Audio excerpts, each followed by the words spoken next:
ونشهد أن لا إله إلا الله وحده لا شريك له ونشهد أن سيدنا وحبيبنا ومولانا محمدا عبده ورسوله صلى الله تعالى عليه وعلى آله وأصحابه وبارك وسلم تسليما كثيرا كثيرا. أما بعد فأعوذ بالله من الشيطان الرجيم.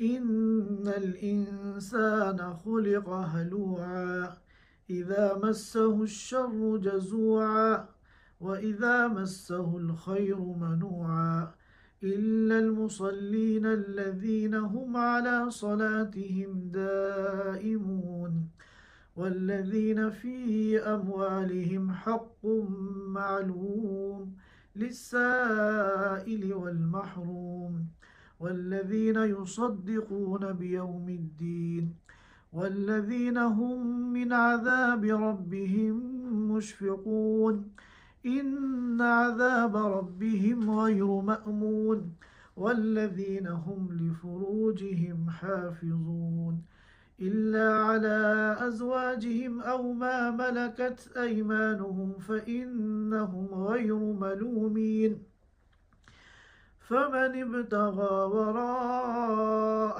ذلك فأولئك هم العادون والذين هم لأماناتهم وعهدهم راعون والذين هم بشهاداتهم قائمون والذين هم على صلاتهم يحافظون أولئك في جنات مكرمون فما للذين كفروا قبلك مهطعين عن اليمين وعن الشمال عزين أيطمع كل امرئ منهم أن يدخل جنة نعيم كلا إنا خلقناهم مما يعلمون فلا أقسم برب المشارق والمغارب إنا لقادرون